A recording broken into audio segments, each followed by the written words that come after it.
up and down the mountains, and now I gotta hide.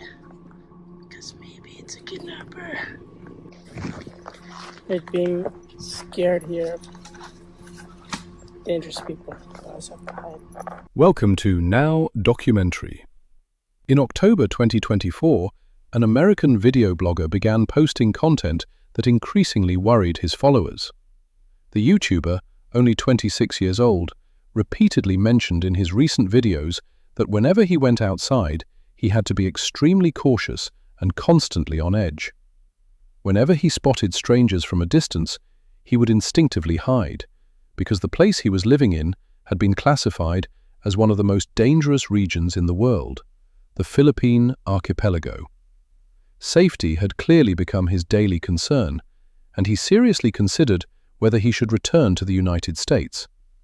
His followers noticed that over time he gradually changed, from someone once optimistic and cheerful into someone increasingly gloomy and withdrawn. On October 17, 2024, during a live stream, he appeared visibly troubled. In recent broadcasts, he had interacted less and less with his audience, and on that day, he remained completely silent for a full 5 minutes, a record for his channel. Toward the end of the stream, a viewer asked whether he enjoyed living in the Philippines. After a moment of hesitation, he replied vaguely, saying that there were some places he liked, and some he did not. At the time, no one could have imagined that this live stream would become the last footage recorded before his disappearance. Just 2 hours later, the sound of a gunshot shattered the night and jolted him from his sleep.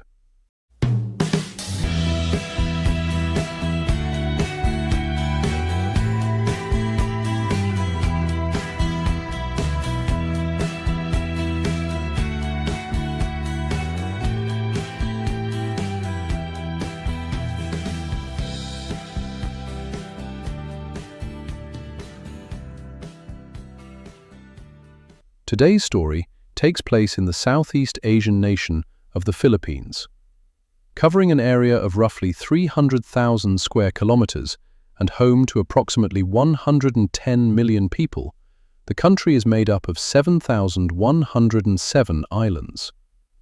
Located along the Pacific Ring of Fire, the Philippines is frequently struck by earthquakes and typhoons, and is often listed as a priority recipient of humanitarian aid from the United Nations. Despite this, it remains a popular tourist destination. Its long coastlines, scenic views, and low cost of living make it an attractive alternative to luxury destinations like the Maldives. Compared to such high-end travel, the Philippines is seen as affordable and accessible, drawing large numbers of travelers eager to experience foreign cultures. However, one crucial factor must be considered before traveling there: safety. And this is precisely where the Philippines falls short. After World War II, the Philippines was once among the wealthiest nations in Asia, alongside Japan and Singapore. Over time, however, political infighting and widespread corruption caused the economy and average income levels to steadily decline. Today, roughly 1/3 of the population lives below the poverty line, with some surviving on less than $1 per day. Prolonged poverty has fueled rising violence and led to the emergence of several notorious militant groups, many of which target tourists through kidnappings for ransom. According to travel safety data from the website Hello Safe, Iceland ranked as the safest country for travelers in 2025, followed by Denmark and Austria. Meanwhile, the most dangerous destinations included the Philippines, Colombia, and Mexico. Regardless of whether these rankings are perfectly accurate, one thing is undeniable. In recent years, kidnappings in the Philippines have frequently appeared in international news. In 2012, a 59-year-old Swiss cameraman and his Dutch friend were kidnapped by the Abu Sayyaf group, commonly known as ASG. The two were taken to different islands. During a firefight between government forces and the kidnappers, the Dutch man managed to escape, but the Swiss cameraman was fatally shot. In 2015, a former Canadian mining executive and a Canadian welder were also abducted by ASG. The kidnappers demanded 6.3 million Canadian dollars in ransom. After 9 months of failed negotiations, the executive was beheaded in April 2016. 2 months later, the welder met the same fate. Over time, criminals began shifting their focus from Western tourists to Chinese visitors in the Philippines. Some of these perpetrators were not affiliated with terrorist groups, yet their brutality was no less severe. In 2024, 2 Chinese medical equipment executives were kidnapped, with ransom demands reaching 25 million yuan. Both were ultimately killed. Another highly publicized case occurred in October 2024, the Makati Hot Pot restaurant shooting. The suspect, known by the alias Bao Long, openly fired multiple shots at his victim inside the restaurant. Subsequent investigations revealed that the suspect had also been involved in the 2022 kidnapping of a Chinese acupuncturist. After months on the run, he abducted a 14-year-old student in February 2025. After killing the student's driver, he cut off the tip of the student's little finger, recorded the act, and sent the video to the family. Although the ransom demand failed, the student survived. The suspect was finally arrested on July 19, 2025, while attempting to flee by speedboat near the southern maritime border of the Philippines. More recently, another high-profile case shocked the public: the kidnapping of a prominent Chinese-Filipino steel magnate. Abducted on March 29, 2025, his family was demanded to pay an enormous ransom. Despite complying, both the businessman and his driver were killed. The repeated occurrence of such kidnappings has led several Western countries to label the Philippines as a high-risk travel destination, particularly the southern islands where non-state armed groups operate. This raises a critical question. If the Philippines is so dangerous, why did today's protagonist choose to go there? The answer, above all else, was love. Elliot Eastman was born in 1997 in the small town of Hinesburg, Vermont, in the United States. Just how small was this town? For many years, its population never exceeded 900 residents. Eastman graduated in 2016 from Champlain Valley Union High School and later enrolled at Ithaca College in New York State. After finishing college, instead of staying in a big city, he chose to return to his hometown of Hinesburg. With such a small population, the town offered few job opportunities beyond agriculture and a handful of restaurants. Eastman did not mind this. He found work as a food delivery driver, working for DoorDash and Uber Eats. To fill the monotony of daily life, he began learning photography. In his spare time, he also started a YouTube channel, documenting his delivery work and everyday life in the small town. Over time, however, viewers could clearly sense that Eastman was growing tired of the dull routine. He once said that there was only one lake in town, and that he had visited it so many times that even he himself was sick of it. So when Eastman eventually decided to travel abroad, no one was surprised. What shocked people was not the decision itself, but the destination he chose. Not only the Philippines, which ranked among the most dangerous countries in the world, but one of its most dangerous regions, Zamboanga in the southern Philippines. Most residents there live below the poverty line, and the surrounding area is plagued by armed groups. In simple terms, many of these groups operate as local bandits or pirates. Eastman traveled more than 8,000 kilometers from the United States to this unfamiliar city for one reason: love. He wanted to reunite with his Filipino partner. However, the relationship did not progress as he had hoped and soon stood on the brink of collapse. During his stay in the Philippines, a friend took Eastman to a nearby farm where he met another Filipino woman named Keisha Jala. Keisha came from a unique background.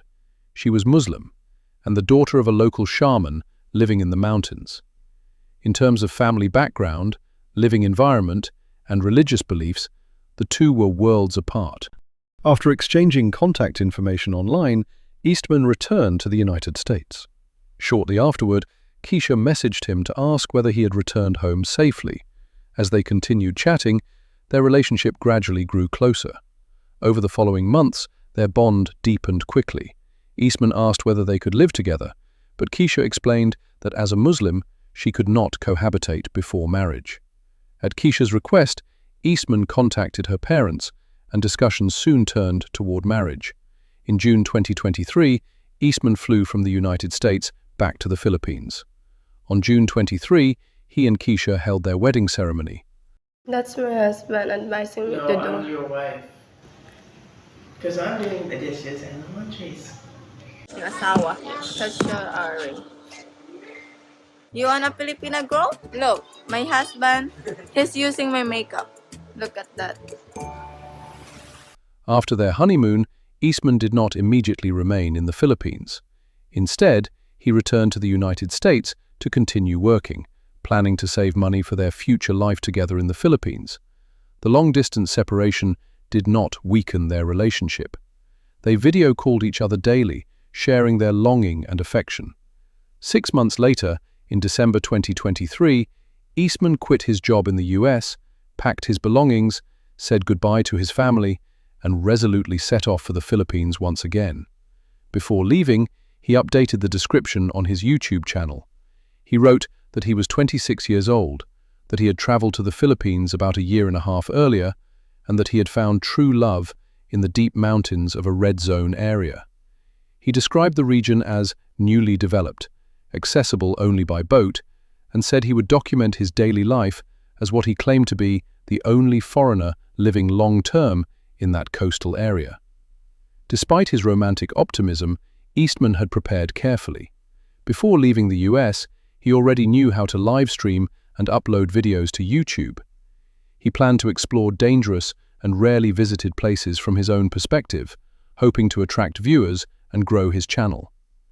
When Eastman first arrived in the Philippines, he was visibly excited. He whistled, made faces at the camera, and constantly filmed himself, looking every bit like a tourist with his hat and short sleeves. Within 2 months, after adapting to the hot and humid climate, he often appeared shirtless. I am renting this apartment here for $52 each month, around $1.75 each day. Yeah, renting this place. For just $1.75 per day, he rented a seaside apartment that included water, electricity, and internet. For an American, this was unbelievably cheap.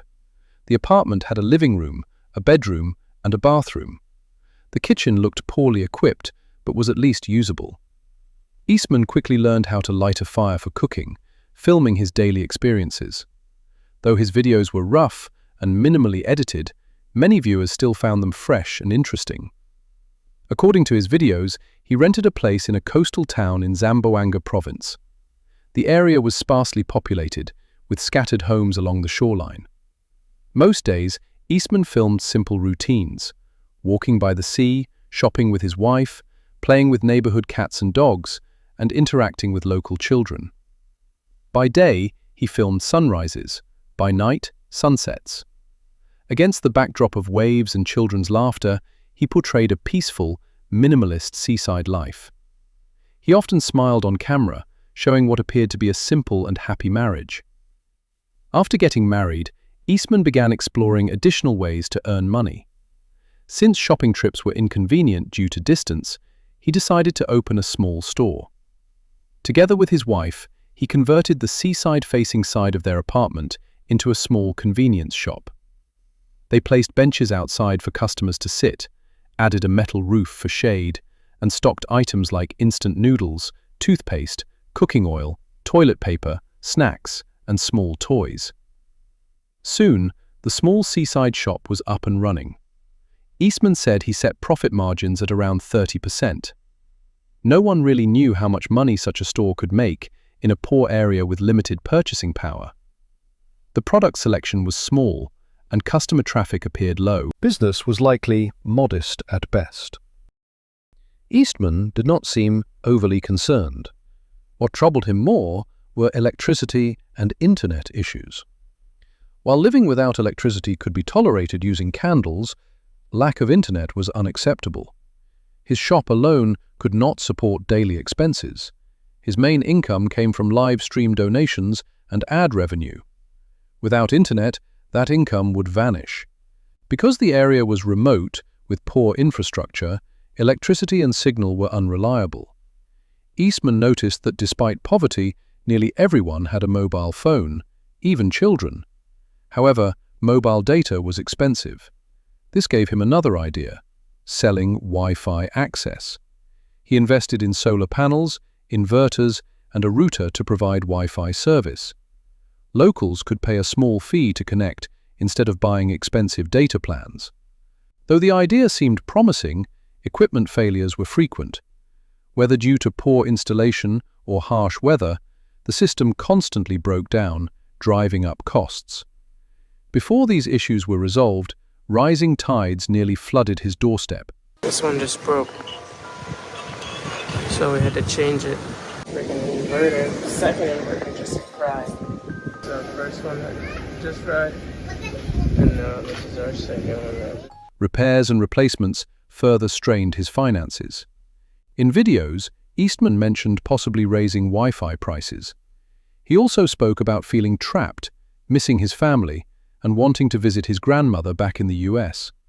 By late September 2024, in order to celebrate his wife's birthday, Eastman and Keisha went out together, bringing along several children from the surrounding neighborhood. The group visited a nearby water park. However, beneath what appeared to be a peaceful and happy life, a danger that could no longer be ignored was quietly approaching: kidnapping. As the only foreigner living in the area, and a citizen of the wealthy and powerful United States, Eastman had already drawn attention. On top of that, he rented a house, opened a shop, and openly conducted business. He purchased relatively expensive equipment, such as solar panels and routers.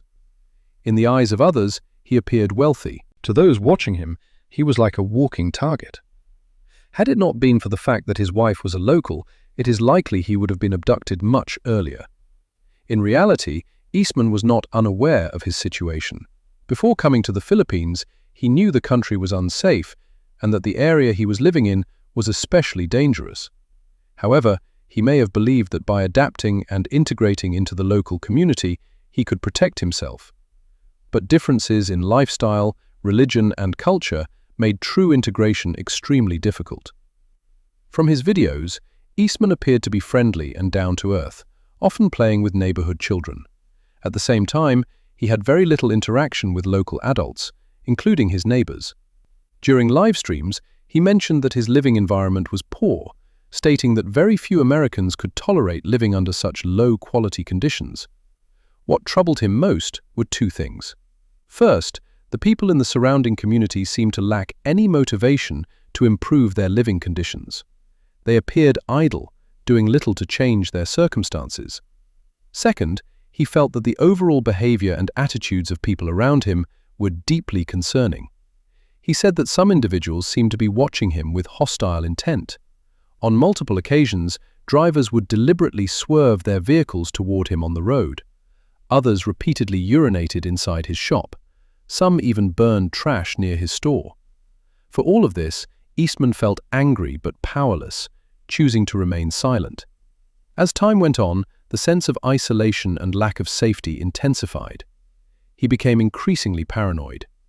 Whenever he noticed suspicious individuals, especially those carrying firearms, he would deliberately change his route or hide. Living under constant fear soon affected Keisha as well. Although she was a local, even she began to fear the people around them. This was evident in their live streams. When Eastman excitedly suggested going out swimming together, Keisha hesitated repeatedly, expressing fear and saying that it was unsafe for just the two of them to go out, even though it was broad daylight. Keisha understood the reality of kidnapping far better than Eastman. It was not something fictional from movies or television. She had personally experienced it. When she was in 5th grade, a Canadian classmate of hers had been kidnapped. The kidnappers demanded a ransom of $50,000. That experience left her deeply traumatized. Despite her fears, Keisha eventually agreed to go out with Eastman. To be safe, she insisted on bringing her older sister along. The three of them took a taxi to a relatively cleaner beach nearby. They did not go to the beach near their home because the area was extremely polluted. From the vlogs, it was clear that garbage was scattered everywhere, with no apparent cleanup. Swimming there would have been unsafe. After getting out of the car and walking toward the beach, Eastman remained cautious.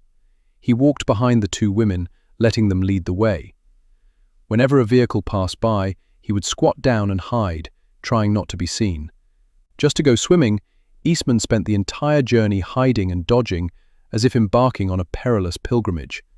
However, this brief moment of happiness did not last long. Soon, Eastman came up with another money-making idea, but this time he had gone too far. Because maybe it's a kidnapper.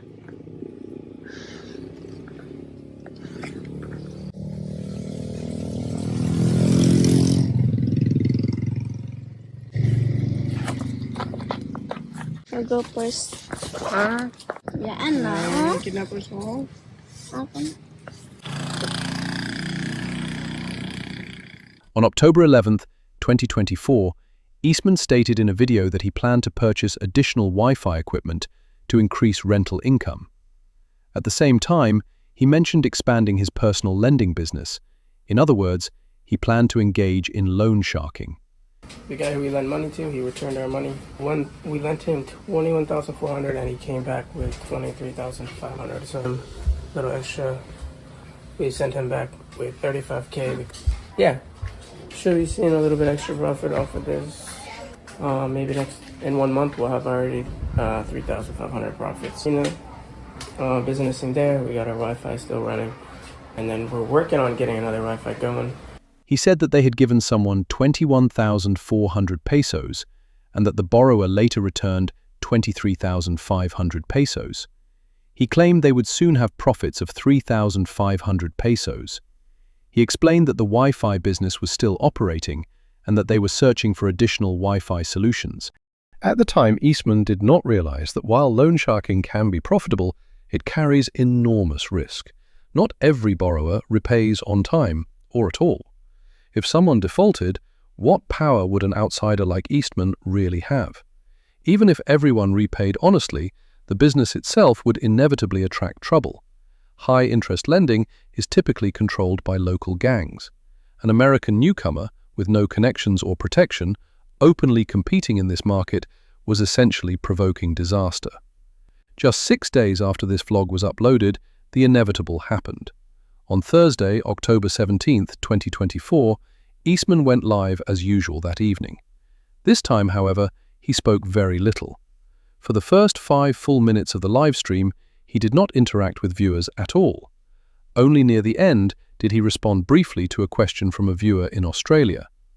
Throughout the broadcast, Eastman appeared distracted and burdened by heavy thoughts. The humor and light-heartedness he usually showed were gone, replaced by a visibly subdued and uneasy mood. At around 9 p.m., he ended the live stream. Just 2 hours later, at approximately 11 p.m., a gunshot shattered the silence of the night. According to media interviews conducted afterward, Eastman's mother-in-law, Harjed, said that Eastman had been sleeping in a neighboring room that night. At around 10 p.m., 4 armed men broke into the house. Although all 4 were wearing police uniforms, 3 of them had their faces covered. The men aggressively demanded that Keisha and Eastman open the door. When the couple refused, the attackers kicked the door in. After entering, the men claimed to be police officers investigating a drug case. They alleged that someone inside the house was selling drugs. At that moment, Keisha's mother stepped forward and positioned herself in front of Eastman, demanding to know what the men intended to do to her son-in-law. Without presenting any evidence, the leader of the group pointed directly at Eastman and declared that he was the drug dealer.